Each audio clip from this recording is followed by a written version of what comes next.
Hi అండి. తెలుగు కథల ప్రపంచంకు స్వాగతం. ఇవాళ బాలమిత్రలోని అతను అనే ఒక చిన్న కథను వినేద్దామండి. స్టేట్ బ్యాంక్ వెళ్ళాలి, వస్తావా? తన ముందు వెళ్తున్న ఆటో అతన్ని ఆపి అడిగింది మాలతి. ఎక్కండమ్మా అంటూనే ఆటోని ఆపాడతను. ఆటో ఎక్కిన మాలతి మనసు సందిగ్ధంతో కొట్టుమిట్టాడసాగింది. అవునా కాదా అన్న మీమాంసతో. ఆమె మనసులో నెల క్రితం జరిగిన ఓ సంఘటన మెదిలింది. బ్యాంకులో క్లర్క్గా పనిచేస్తుంది మాలతి. రోజు ఆటోలోనే వెళ్ళి వస్తుందామె. ఎప్పటిలాగే ఆ రోజు కూడా 9 బయలుదేరి ఇంటికి తాళం వేసి బయటికొచ్చి ఓ 1/2 మైలు దూరం నడిచి వెళ్ళవలసిన ప్రదేశం చెప్పి ఆటోలో కూర్చుంది. కాసేపటికి దిగవలసిన చోటు రానే వచ్చింది. ఆటో ఆగడంతో దిగి పర్సు కోసం బుట్టలో చూసింది. లేదు. పిల్లల్ని బడికి పంపి ఇంటికి తాళం వేసే హడావిడిలో డ్రెస్సింగ్ టేబుల్ మీద పెట్టిన పర్సుని తీసుకోవడం మర్చిపోయింది. ఆ పరిస్థితికి ఆమె గొంతులో పచ్చి వెలక్కాయ పడ్డట్టు అయింది.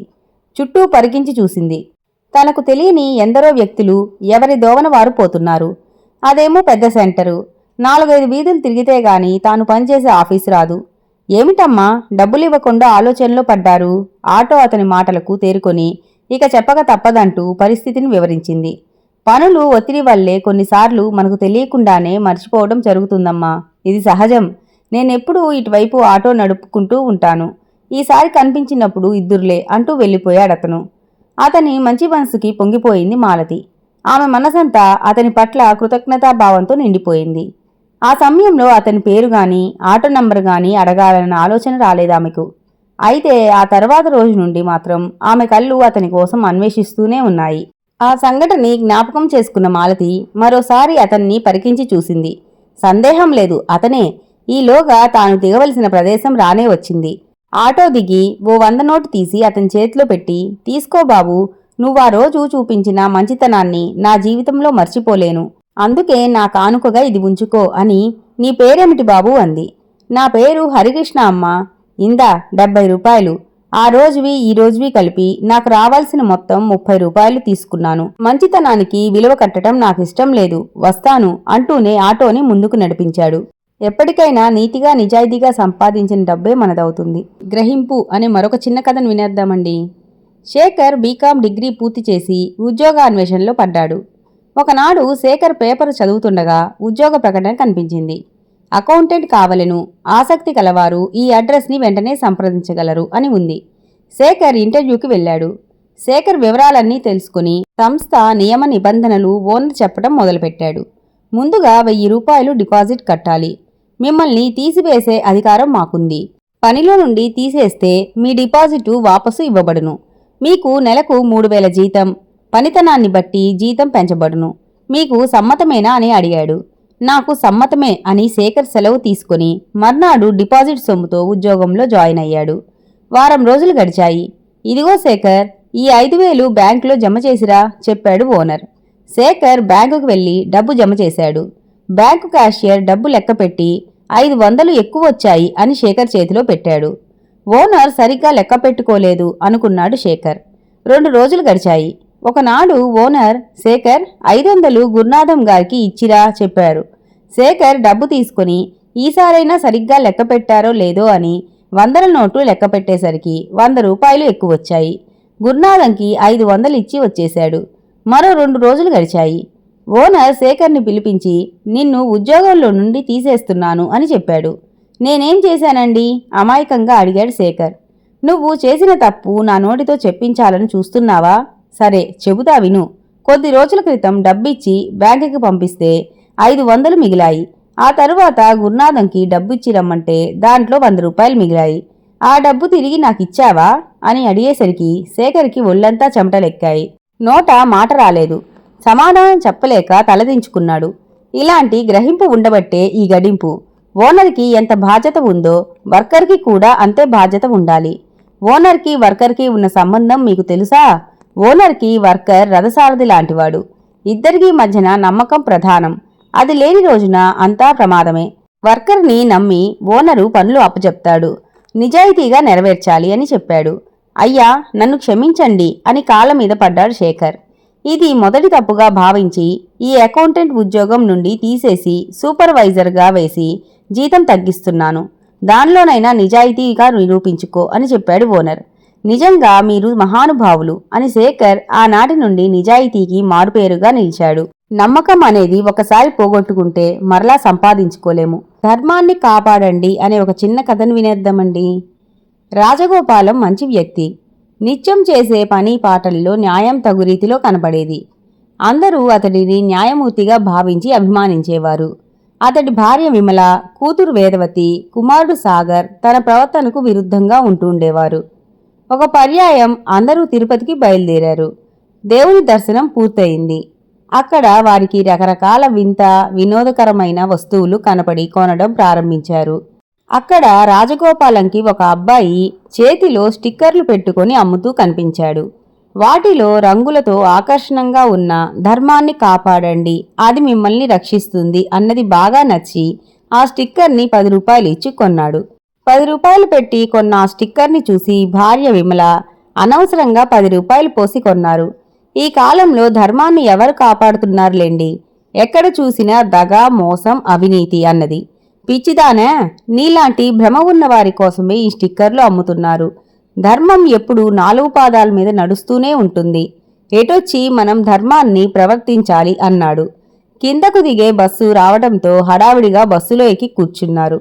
బస్సు రూట్లో కూడా అక్కడక్కడ ధర్మాన్ని కాపాడండి, అది మిమ్మల్ని రక్షిస్తుంది అని తాటికాయ అంత అక్షరాలతో బోర్డులు కనపడ్డాయి. వాటిని రాజగోపాలం ముగ్గురికి చూపించాడు కూడా. బస్సు కింద తిరుపతి చేరుకుంది. అందరూ దిగారు. రాజగోపాలం పేపర్ కొనాలని పర్సు తీసి చూసేసరికి తన లెక్కకు అధికంగా 10 రూపాయలు కనబడ్డాయి. తీవ్రంగా ఆలోచించగా ఎండలో నిలబడి వెంకటరమణమూర్తి ఫోటోలు అమ్ముతున్న కుర్రాడు దగ్గర ఫోటో కొని డబ్బు చెల్లించలేదని గుర్తుకు వచ్చి నాలిక అడ్డంగా కొరుక్కొని తన వారితో చాలా పెద్ద పొరపాటైపోయింది, చిల్లర లేదని ఆ అబ్బాయి మార్చి ఇవ్వమన్నాడు. ఈలోగా బస్సు వచ్చేసిందని హడావిడిలో ఇవ్వలేక దిగిపోయాం. మనం వెళ్లవలసిన రైలుకి ఇంకా 2 గంటల టైం ఉంది. ఈలోగా నేను పైకి వెళ్లి ఆ కుర్రవాడికి 10 రూపాయలు ఇచ్చి వస్తా అన్నాడు. ఆ మాటలకి విమలకు మతిపోయి, మీ తెలివి తెల్లారిపోను, ఆ కుర్రాడికి 10 రూపాయలు ఇవ్వడం కోసం మరో 20 రూపాయలు అదనంగా ఖర్చు పెట్టుకుని పైకి వెళ్లి వస్తారా? అమ్ముకున్నవారు అంత అమాయకులు కారు. నష్టానికి 2 రాబట్టుకునే సమర్థం వాళ్ళకి ఉన్నది. పైగా 2 గంటల్లో రైలు వస్తుంది.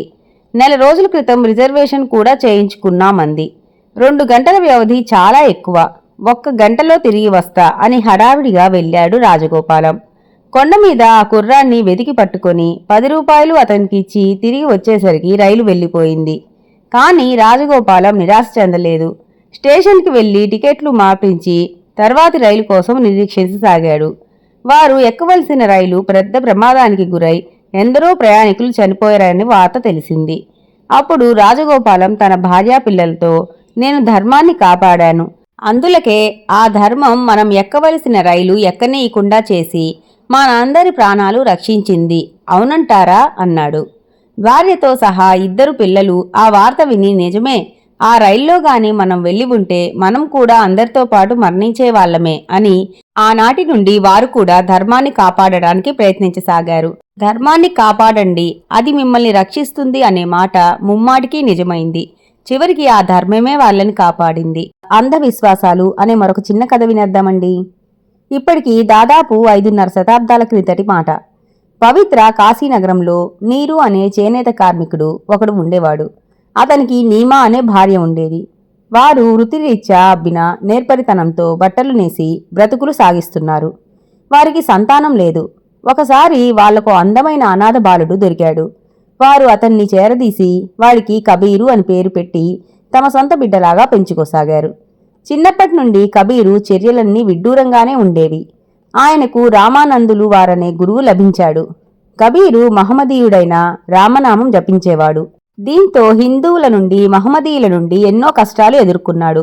అయినా రాముణ్ణి మాత్రం మరవలేదు. ఒకసారి తన గురువైన రామానందుల వారు తమ పితృదేవతలకు పూజాధికాలు నిర్వహిస్తున్నారు. కబీరును పిలిచి, కబీర్ బేటా, నువ్వు వెళ్ళి త్వరగా ఆవు పాలు తీసుకొనిరా, ఆలస్యం చేయకు, పితృదేవతలకు కోపం వస్తుంది అన్నాడు. సరేనన్న కబీరు ఒక పాత్రను తీసుకుని వెళ్ళాడు పాల కోసం. ఎంతసేపటికి రావటం లేదు కబీరు. గురువుగారు కాలాతీతమవుతుందని హడావిడి పడుతున్నారు. అప్పుడు ఆయన ఇతర శిష్యులను పిలిచి కబీరును పిలుచుకురమ్మని ఆజ్ఞాపించాడు. వారు ఊరంతా తిరగ్గా ఒకచోట అప్పుడే చనిపోయిన ఆవు మూతి వద్ద గడ్డి వేసి పొదుగు వద్ద పాత్ర పెట్టి తిని పాలివ్వు, గురువుగారి పితృదేవతలకు కావాలి అంటున్నాడు. అది చూసిన శిష్యులు పరుగున వెళ్లి, కబీర్, నీకు తెలివి కొంచెం కూడా లేదు. చనిపోయిన ఆవు ఎక్కడైనా పాలు ఇస్తుందా? నిన్ను గురువుగారు ఎందుకు మెచ్చుకుంటున్నారో మాకేమీ అర్థం కావటం లేదు. నువ్వు చేస్తున్న ఈ పిచ్చి పనిని గురువుగారికి చెప్పి నిన్ను వెంటనే ఆశ్రమం నుండి బయటకు తరిమేస్తామన్నారు. నేను తెలివితోనే ఈ పని చేస్తున్నాను. మీరే నన్ను సరిగ్గా అర్థం చేసుకోవటం లేదు. ఈ చనిపోయిన ఆవు పాలు ఇస్తేనే దాన్ని గురువుగారికి తీసుకువస్తాను. అంతవరకు నేను ఇక్కడే ఉంటాను అన్నాడు కబీరు. నిజంగా నీకు బుద్ధి లేదు.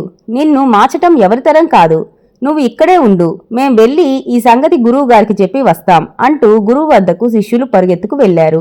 గురువుగారు కబీరు లేకుండా మిగతా శిష్యులు మాత్రం వస్తుండటం గమనించి, ఏం మీరు మాత్రమే వస్తున్నారు? కబీరు ఎక్కడా అని అడిగారు. గురువుగారు, మీరు ఎంతగానో మెచ్చుకుంటున్న కబీరు అక్కడ చనిపోయిన ఆవుకు గడ్డి పెడుతూ అది పాలు ఇచ్చే వరకు అక్కడే ఉంటానని చెప్పాడు. మేం ఎంత చెప్పినా వినడం లేదు. కనుక మీరే అక్కడికి రండి అన్నారు శిష్యులు. అది విన్న రామానందుల వారు నేరుగా కబీరున్న చోటికి వెళ్లి, ఇదేం చాదస్తం కబీర్, చనిపోయిన ఆవు పాలిస్తుందా అన్నాడు. అప్పుడు కబీర్ వినయంగా, స్వామి, ఎప్పుడో చనిపోయిన తమ మాతాపితలు వీరిచ్చే పాలు త్రాగుతారంటే ఇప్పుడిప్పుడే చనిపోయిన ఈ ఆవు పాలెందుకు ఇవ్వదు? ఈ గడ్డి తిని పాలివ్వాలి కదా అన్నాడు. అది విన్న రామానందుల వారు మరేమీ మాట్లాడలేక కబీర్ను ఆలింగనం చేసుకుని, ఈ నా మూర్ఖత్వానికి సిగ్గుపడుతున్నాను, చింతిస్తున్నాను, నా కళ్ళు తెరిపించావు అంటూ కన్నీరు పెట్టుకున్నాడు. కబీరు, ఆయన గురువు రామానందుల వారు ఎంత విశిష్టమైన వ్యక్తులో కదా. ఇద్దరు పెళ్లాలు అనే మరొక చిన్న కథను వినేద్దామండి. శాంతమ్మ గోవిందయ్యలకు చాలా కాలానికి పుట్టాడు సత్తయ్య. పేరుకు తగ్గట్టుగానే కొంచెం మెతకవాడు సత్తయ్య. గోవిందయ్యకు ఒక అక్క ఉండేది. అనారోగ్యంతో మంచం పట్టి చనిపోతూ తన కూతురు లక్ష్మిని సత్తయ్యకిచ్చి పెళ్లి చేయమని కోరింది గోవిందయ్యని. అక్కకిచ్చిన మాట తప్పకుండా లక్ష్మిని తన కోడలుగా చేసుకున్నాడు గోవిందయ్య. బంధుత్వం దూరమవుతుందని నీ కూతుర్ని మా వానికి ఇవ్వాల్సిందే, ఏలేవానికి 7 మంది అంటూ పట్టుబట్టి తమ్ముని కూతురు సుజాతను సత్తయ్యకు చేసుకుంది శాంతమ్మ. మొత్తానికి ఎలాగైతేనేం 2 పెళ్లాలకు మొగుడయ్యాడు సత్తయ్య. లక్ష్మికి సుజాతకు ఒక్క క్షణం పడేది కాదు. సత్తయ్య మాట ఆవగింజంత కూడా వినేవారు కాదు. ఒకరు అవును అంటే మరొకరు కాదు అనేవారు. 2 భార్యల్ని కలిసిపోయేటట్లు చేయటమెలాగో దిక్కుతోచటం లేదు సత్తయ్యకు. ఏదో పని ఉండి పొరుగురు వెళ్లిన సత్తయ్యకు అనుకోకుండా చిన్ననాటి మిత్రుడు గోపాలం కలిశాడు. ఏరా సత్తి, ఎలాగుంది నీ సంసారం అన్నాడు గోపాలం. సత్తయ్య తన బాధని గోపాలం ముందు వెళ్లబోసుకుని బావురుమన్నాడు. 2 భార్యలతో కాపురం అంటే మజాకా అనుకున్నావా? అయినా ఉపాయం ఉంటే 2ని గుప్పెట్లో ఉంచుకోవటం పెద్ద పనేం కాదు అని సత్తయ్య పిలుపు మీద అతని ఇంటికెళ్లాడు గోపాలం. నా చిన్ననాటి స్నేహితుడు, పేరు గోపాలం, ఏదో పనుండి ఈ ఊరొచ్చాడు. మన ఇంట్లో 1 వారం రోజులుంటాడు అంటూ భార్యలిద్దరికీ గోపాలం పరిచయం చేశాడు సత్తయ్య. సత్తయ్య భార్యలను చాలా జాగ్రత్తగా గమనించసాగాడు గోపాలం. 2 మధ్య పచ్చగడ్డి వేస్తే భగ్గుమంటోంది. సత్తయ్య చెప్పింది నిజమే అనుకున్నాడు గోపాలం. ఆ రోజు ఆదివారం, 19వ తేదీ. కొత్తగా వచ్చిన వార్తాపత్రికను చదువుతూ కూర్చున్నాడు సత్తయ్య. బ్రహ్మాండమైన ఆలోచన వచ్చింది గోపాలానికి. ఈ రోజు విజయం నాదే అనుకున్నాడు. ఇంతలో సత్తయ్య పెద్ద భార్య లక్ష్మి అటువైపు వచ్చింది. అమ్మాయి లక్ష్మి, ఈ రోజు తేదీ ఏంటమ్మా అని అడిగాడు గోపాలం. 19 అన్నయ్య అంటూ వంటింట్లోకి వెళ్ళింది లక్ష్మి. అప్పుడే వంటింట్లో నుంచి బయటికి వస్తుంది సుజాత. సుజాత, ఈ రోజు తేదీ ఏంటో చెప్పమ్మా. ఇప్పుడు దొరికిపోయారులే అన్నంత సంబరంగా అడిగాడు గోపాలం. 1 తక్కువ 20 కదండి అంది సుజాత. బిత్తరపోయాడు గోపాలం. ముసిముసిగా నవ్వుకోసాగాడు సత్తయ్య.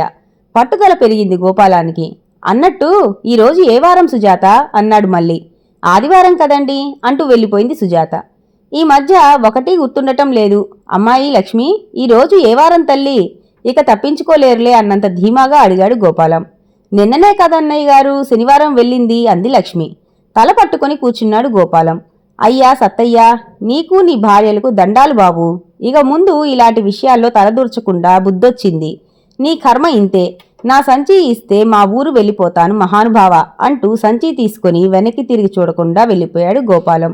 అందమైన కూతురు అనే ఒక చిన్న కథను వినేద్దామండి. రామచంద్రాపురం అనే ఊళ్ళో రాజయ్య అనే వ్యాపారి ఉండేవాడు. అతని భార్య చింతామణి. ఆ దంపతులకు పెళ్ళయి 10 ఏళ్లైనా పిల్లలు కలగలేదు. సంతాన సౌభాగ్యం కోసం ఆ దంపతులిద్దరూ మొక్కుకునే దేవుడూ లేడు, ఎక్కడి గుడి లేదు, మునగని తీర్థమూ లేడు, చూడని డాక్టరు లేడు. అయినా ఏ విధమైన ప్రయోజనము లేకపోవడంతో ఆ దంపతులు ఏడుకొండలవాడ అన్ని ఐశ్వర్యాలు ఇచ్చి ఒక్క సంతాన భాగ్యం లేకుండా చేశావా, ఇదేం అన్యాయమయ్యా అని రోజూ దేవుడికి మొరపెట్టుకుంటూ నిర్లిప్తంగా రోజులు వెళ్లబుచ్చేసాగారు. ఇలా ఉండగా వారి మొరను ఏ దేవుడు విని కరుణించాడో గాని ఓ శుభముహూర్తాన రాజయ్య భార్య నెలతప్పింది. ఆ దంపతుల ఆనందానికి అవధుల్లేవు. భార్య పట్ల ఎంతో అనురాగం గల రాజయ్య ఆ రోజు నుంచి మరింత అపురూపంగా చూసుకోసాగాడు. క్రమంగా ఆమెకు నెలలు నిండాయి. ఆమె ఒక ఆడపిల్లకు జన్మనిచ్చింది. ఆ పిల్లకి రంగమణి అని పేరు పెట్టి అల్లారుముద్దుగా పెంచి పెద్ద చేశారు. ఆడుతూ పాడుతూ రంగమణి హాయిగా పెరగసాగింది. కాని ఆమెను పరిశీలించి చూసినప్పుడల్లా రాజయ్య బాధపడేవాడు. దానికి కారణం ఆమె అందంగా లేకపోవడం.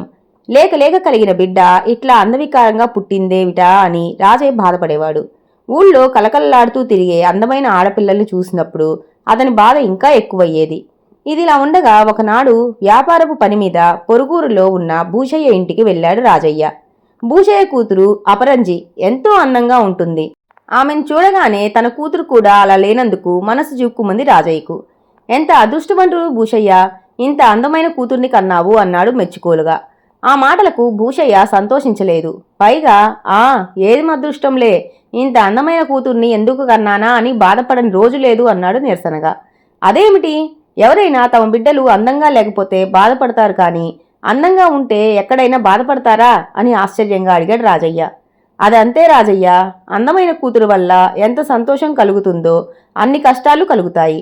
ప్రతిరోజు వాళ్ళని జాగ్రత్తగా కాపాడుకోవాలి. బజారుకు గాని చుట్టాల దగ్గరకు గాని ఆఖరికి గుడికి కూడా వాళ్ళని ఒంటరిగా పంపించలేము. ఎక్కడికి వెళ్ళినా అందరి కళ్ళు వాళ్ళ మీదే ఉంటాయి అన్నాడు భూషయ్య విషాదంగా.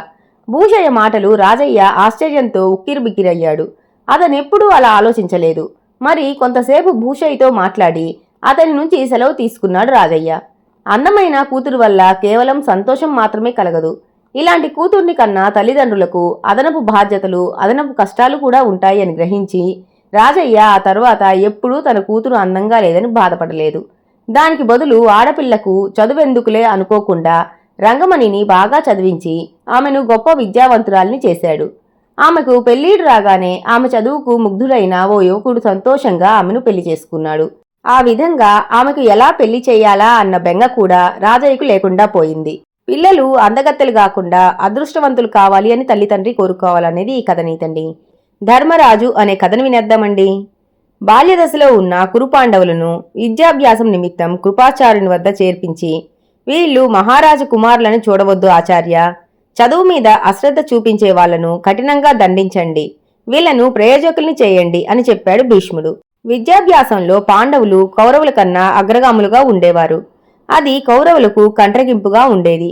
ఒకనాడు కృపాచార్యుడు ఓ పాఠమిచ్చి మర్నాడు అప్పగించమని విద్యార్థులతో చెప్పాడు. మర్నాడు విద్యార్థులంతా గురుదేవుడు ఇచ్చిన పాఠాన్ని అప్పగించారు. ఒక్క ధర్మరాజు తప్ప. ఏం ధర్మరాజా, నువ్వు అప్పగించవేం అన్నాడు కృపాచార్యుడు. ధర్మరాజు బిక్కుబిక్కుమంటూ పాఠంలోని మొదటి 3 వాక్యాలు నేర్చుకున్నాడు. కాని మిగిలిన 2 వాక్యాలు ఎంత ప్రయత్నించినా నేర్చుకోలేకపోతున్నాను గురుదేవా అన్నాడు. కృపాచార్యుడు ఆశ్చర్యపోయాడు. కుశాగ్రబుద్ధి గల నీకు 3 వాక్యాలు రావటం, మరి 2 వాక్యాలు రాకపోవటమా? వింతగా ఉందే. అయితే నువ్వు అబద్ధం చెప్తున్నావన్నమాట. వేకువజామున లేచి పాఠం చదవలేదన్నమాట అన్నాడు కోపంగా. ధర్మరాజు దీనంగా ముఖం పెట్టి, నేను అబద్ధం చెప్పటం లేదు గురుదేవా, నిజంగానే చివరి 2 వాక్యాలు నేర్చుకునేందుకు చాలా కఠినంగా ఉన్నాయి ఆచార్యదేవా అన్నాడు. అప్పుడు కృపాచార్యుడు అర్జునుడి వంక చూసి నీ నీతి వాక్యాలను మరోసారి అప్పగించమని ఆదేశించాడు. వెంటనే అర్జునుడు లేచి చేతులు కట్టుకొని వినయంగా, దీనుల ఎడ దయ చూపించుము, పెద్దలను గౌరవింపుము, దుష్టులను శిక్షింపుము, అసత్యమాడకుము, ఓర్పు కలిగి ఉండుము అంటూ గడగడా అప్పగించాడు. కుంతీనందన, అవే కదా నీవును అప్పగించవలసిన వాక్యాలు. అందులో కఠిన పదాలేమున్నాయి? వీటిని 104 విద్యార్థులు అప్పగించారే, నీకు చేత కావడం లేదా? చూడు ధర్మరాజా, ఇప్పుడు పాఠం అప్పచెప్పకపోయావో ఈ బెత్తంతో నిన్ను చావకొట్టడం ఖాయం సుమా అన్నాడు కృపాచార్యుడు. ధర్మరాజు కళ్ళు మూసుకుని కుడి చేతిని ముందుకు చాచాడు. తనను కొట్టవద్దని ప్రాధేయపడకుండా ధర్మరాజు అలా చేయటం కృపాచార్యుడికి మరింత కోపకారణమైంది. దాంతో కృపాచార్యుడు చేతిలో ఉన్న బెత్తంతో ధర్మరాజును అదే పనిగా కొట్టనారంభించాడు. 1, 2, 3 క్షణాలు గడిచిపోయాయి. ధర్మరాజు ఇక ఆ దెబ్బలు భరించలేక ఆచార్య, కొట్టకండి, ఈ దెబ్బలు నేనిక ఓర్చుకోలేకపోతున్నాను గురుదేవా అంటూ బావురుమన్నాడు. ఆచార్యుడికి పసివాడి మీద జాలి వేసింది. పాఠం అప్పగించితే ఈ తన్నులు తప్పేవి కదా, అసలు ఈ పాఠంలో కఠినమైన వాక్యాలు ఏమున్నాయో చెప్పు ధర్మరాజా అన్నాడు. మధ్యలో అర్జునుడు కల్పించుకుని, గురుదేవా, అన్నగారి వద్ద తరచూ కొన్ని బంగారు నాణేలు చూస్తున్నాం అని ఫిర్యాదు చెప్పాడు. కృపాచార్యుడు మరింత ఆశ్చర్యపోతూ, బంగారు నాణెములా? వాటితో నీకేమి అవసరం ధర్మరాజా? అసలవి నీకు ఎలా వస్తున్నాయి అన్నాడు. గురుదేవా, ప్రతి ఉదయం తాతగారు మా సొంత ఖర్చులకు కొన్ని బంగారు నాణేలు ఇస్తారు. వాటిని నా సొంత ఖర్చుకు వినియోగించకుండా పేదవారికి దానం చేస్తాను. ఆ విధంగా అన్నగారు దీనుల ఎడల దయ చూపించు అనే వాక్యం నేర్చుకున్నారు గురుదేవా అని చెప్పాడు అర్జునుడు. గురుదేవా, అంతఃపురానికి మహాత్ములు మహర్షులు తరచూ వస్తుంటారు కదా అని ధర్మరాజు చెబుతూ ఉండగానే అన్నగారే దగ్గర ఉండి స్వయంగా వారికి సేవలు చేస్తూ ఉంటారు. ఆ విధంగా పెద్దలను గౌరవించుము అనే వాక్యాన్ని నేర్చుకున్నారాచార్య అని చెప్పాడు అర్జునుడు. ధర్మరాజు మరింత వినయంతో, ఆచార్య, నేను క్షత్రియుడను కనుక దుష్టులను శిక్షించడం నా కర్తవ్యం కనుక దుష్టులను శిక్షింపుము అనే వాక్యం నా పుట్టుకతోనే నేర్చుకున్నాను. అయితే అంటూ ఆగిపోయాడు. వెంటనే అర్జునుడు, గురుదేవా, నిన్న ఆటల్లో కోపం వచ్చిన భీమసేనుడు దుర్యోధనుణ్ణి అతడి సోదరులను అతి క్రూరంగా హింసించాడు. వాళ్ళు తాతగారికి ఫిర్యాదు చేశారు. తాతగారికి అన్నగారి మాట మీద గురి ఎక్కువ. పిలిచి నిజం చెప్పమని అడిగారు. నిజం చెబితే తాతగారు భీముణ్ణి చీల్చి చెండాడుతారన్న భయంతో భీముడు వాళ్ళని కొట్టలేదని అబద్ధం చెప్పారు అన్నగారు అన్నాడు. ఇంతకీ భీముడు కౌరవులను దేనికి కొట్టినట్లు అని అడిగాడు కృపాచార్యుడు. ఆచార్య, ఈ రాజ్యం మాది, ఈ భోగభాగ్యాలు మావి, మా దయాధర్మం మీదనే మీరంతా బ్రతుకుతున్నారు. మీకు మాకు సేవకులే తప్ప దాయాదులు కారు అని కౌరవులు అన్నందుకు భీముడు వాళ్లను దండించాడు అని చెప్పాడు అర్జునుడు. ఆచార్యదేవా, అప్పుడు నాకు కూడా కౌరవుల మీద విపరీతమైన ఆగ్రహం వచ్చింది. ఓర్పు నశించింది. ఖడ్గంతో వాళ్ళ శిరస్సులు ఖండించుదామా అన్నంత ద్వేషభావం నాలో కలిగింది. ఇప్పుడు మీరు బెత్తంతో కొడుతున్నప్పుడు కొంతవరకు ఆ బాధ ఓర్చుకున్నాను. ఆ తర్వాత ఓర్చుకోలేక ఏడ్చేశాను. గురుదేవా, అసత్యం ఆడకోము, ఓర్పు కలిగి ఉండుము అనే 2 వాక్యాలు నేను నేర్చుకోగలిగానంటారా? మీరే చెప్పండి గురుదేవా అంటూ ధర్మరాజు దీనవదనంతో అడిగాడు గురువు కృపాచార్యుణ్ణి. వెంటనే కృపాచార్యుడు బెత్తాన్ని విసిరిపారేసి ధర్మరాజును అమాంతం ఎత్తుకుని హృదయానికి గట్టిగా హత్తుకున్నాడు. అర్ధరాత్రి ఆటో అనే కథను వినేద్దామండి. సమయం అర్ధరాత్రి 12:20. రైలు వేగంగా వచ్చి స్టేషన్లో ఆగింది. అందులో నుంచి దిగిన నేను, నా శ్రీమతి స్పందన చిన్న సూట్ కేసుతో బయటికి వచ్చాం. అది మంచి యాత్రాస్థలం. రోడ్డంతా నిర్మానుష్యంగా ఉంది. రోడ్డు మీద కార్లు, ఆటోలు అక్కడక్కడా కనిపిస్తున్నాయి. ఆటో కావాలా సార్ అన్నాడు ఆటోవాలా. నేను లాడ్జికి అనబోతుండగా స్పందన మధ్యలోనే అందుకొని, వద్దండి, ఇంతసేపు రైల్లో కూర్చొని విసుగు పుట్టింది. మనకి లగేజ్ కూడా లేదు, పైగా దగ్గరే అంటున్నారు కదా, నడిచి వెళ్దామంది. ఆ మాటకు నేను సరే నీ ఇష్టం అని స్పందన చేతిలోంచి సూట్ కేస్ అందుకుని ముందుకు అడుగులు వేశాం. చల్లని గాలి మా ముఖానికి అప్పుడప్పుడు తగులుతూ మమ్మల్ని ఆహ్వానిస్తున్నాయి. కొంత దూరం నడిచామో లేదో ఆ ఆటో వాడే మా వెనుకే వస్తూ, మంచి లాడ్జికి తీసుకువెళ్తాను రండి సార్, నాకు డబ్బులేం ఎక్కువ ఇవ్వొద్దు, నైట్ ఛార్జీ కూడా తీసుకోను, మీకు తోచినంత ఇవ్వండి అన్నాడు. నేను స్పందన వైపు చూశాను.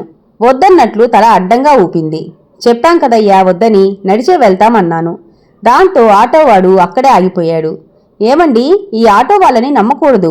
మనం ఒక చోటుకు తీసుకువెళ్ళమంటే మరో చోటుకి తీసుకువెళ్లి ఒంటిపైన నగలు డబ్బు గుంజుకుంటారు. అసలే సూట్ కేసులో పెద్ద మొత్తంలో డబ్బుంది. నేను వద్దన్నా నగలు అన్నీ నాకు వేయించి మరీ తీసుకువచ్చారు. పైగా అర్ధరాత్రి నడక అంది చిన్నగా స్పందన. ఆ మాటకు నేను, స్పందు, అలా భయపడకు, నేను ఉన్నా కదా, అదిగో ఆ దూరంగా కనిపిస్తున్న రెడ్ లైట్ లెటర్స్ వద్దకే మనం వెళ్లేది అంటూ వెనక్కి తిరిగి చూశాను. ఇందాకటి ఆటోవాడు మెల్లగా మమ్మల్ని ఫాలో అవుతూ వస్తున్నాడు. నేను ఆగటం గమనించి స్పందన కూడా వెనక్కి తిరిగి చూసి చీర కొంగును మెడ చుట్టూ కప్పుకుంది. స్పందు, పద అంటూ ముందుకు నడిచాను. స్పందన నన్ను అనుసరించింది. అలా 2 నిమిషాలు నడిచామో లేదో అన్ని వసతులున్న ఒక పెద్ద లాడ్జి మాకు దర్శనమిచ్చింది. దాని దగ్గరలోనే మరికొన్ని లాడ్జీలు ఉన్నాయి. మేము ఒక 2 లాడ్జీలు దాటి 3వ లాడ్జి వైపు అడుగులు వేశాం. ఈ లాడ్జి బాగుందండి అంది స్పందన. గుర్కా సలాం కొట్టి మమ్మల్ని లోనికి ఆహ్వానిస్తున్నాడు. అంతలో ఒక యువకుడు వేగంగా వచ్చి మాకన్నా ముందుగా లోనికి వెళ్లి కౌంటర్ వద్ద వ్యక్తితో మమ్మల్ని చూపిస్తూ ఏదో చెబుతున్నాడు. నేను పరిశీలనగా అతని వైపు చూశాను. అతను ఎవరో కాదు, ఇందాక మమ్మల్ని ఫాలో అయిన ఆటోవాడే. కౌంటర్లోని వ్యక్తి ఆటోవాడికి డబ్బు ఇచ్చాడు. ఆటోవాడు సలాం కొట్టి అక్కడి నుండి బయటకు వెళ్ళాడు. ఏమండి, వీడు ఇందాక మనల్ని ఫాలో అయిన ఆటోవాడేనండి. మన గురించి ఏదో చెప్పి కౌంటర్లో డబ్బు తీసుకువెళ్తున్నాడు. మరో లాడ్జికి పోదాం పదండి అంది స్పందన. నేను స్పందనకు ధైర్యం చెప్పి కౌంటర్ వద్దకు వెళ్ళి, సార్, ఇందాక ఆటోవాడు మా గురించి మీకు ఏదో చెప్పినట్లు అనిపించింది అన్నాను. ఆ మాటకు కౌంటర్లోని వ్యక్తి చిన్నగా నవ్వుతూ, అదే ఏం లేదు సార్, మిమ్మల్ని ఆ ఆటోవాడు మా లాడ్జికి తీసుకొచ్చినందుకు గాను మేము అతనికి కమిషన్ ఇస్తాం. ఇక్కడ పోటీకి తట్టుకోవాలంటే ఇలా చెయ్యక తప్పదు అన్నాడు. ఆటోవాడు వద్దన్నా ఎక్కమని వెంటబడింది ఈ డబ్బు కోసమే అని తర్వాత తెలుసుకుని నవ్వుకున్నాం నేను, స్పందన.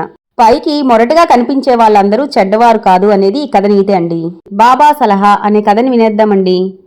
శ్రీరాములు కమలమ్మ అనే దంపతులు సాయిబాబా భక్తులు. వారంలోని 7 రోజుల్లో ప్రత్యేకించి గురువారం నాడు చేసే పూజకు ఆ వీధిలోని భక్తులందరూ వస్తారు. తమ జీవిత కాలంలో ఒక్కసారైనా షిరిడి వెళ్లాలనుకున్నారు. శ్రీరాములు గారు ఉపాధ్యాయుడిగా పనిచేసి రిటైర్ అయ్యారు. ఉద్యోగం చేసే కాలంలో డబ్బులు లేక వెళ్ళలేకపోయారు. నెల రోజుల క్రితమే పదవీ విరమణ చేసిన శ్రీరాములు గారికి 1,00,000 రూపాయలు వచ్చాయి. వాటిలో ఒక 5,000 తీసుకొని షిరిడి వెళ్లి రావాలనుకున్నారు. వారికి లలిత అనే పెళ్లిడికొచ్చిన కూతురు ఉంది. వచ్చిన 1,00,000 రూపాయల్లో కొంత కట్నం ఇచ్చి ఆ అమ్మాయికి పెళ్లి చేయాలనుకున్నారు శ్రీరాములు గారు. లలితకు పక్కింటి బామ్మగారిని తోడుగా ఉంచి ఆ రోజు ఉదయాన్నే భార్యాభర్తలు షిరిడీకి ప్రయాణమయ్యారు. సాయంత్రానికి షిరిడీ చేరుకున్నారు. కమలమ్మ ఒక్క రాత్రి నిద్ర చేస్తానని మొక్కుకుంది. ఇద్దరూ దేవాలయ ప్రాంగణంలో నిద్రపోయారు. తెల్లవారిన తర్వాత కమలమ్మ నిద్రలేచి భర్తతో, ఏమండి, రాత్రి నాకు కల వచ్చింది. కలలో సాయిబాబా కనిపించి మన ఇంటి పెరట్లో నేలబావి తవ్వించమన్నారు. దానివలన మనకు కలిసి వస్తుందంట. ఆ బాబాకు మన మీద ఎంత దయా, ఇంటికి వెళ్ళగానే బావి తవ్విద్దామని చెప్పింది. అనుకున్నట్లుగానే పెరట్లో బావి తవ్వించారు. బావిలో తేలిగ్గానే నీళ్లు పడ్డాయి. నీటి ఎద్దడి ఎక్కువగా ఉన్న ఆ ఊళ్ళో ఆ బావిలో నీళ్లను చూసి నిజంగా సాయిబాబా మహిమ కలవాడే అనుకున్నారు అందరూ.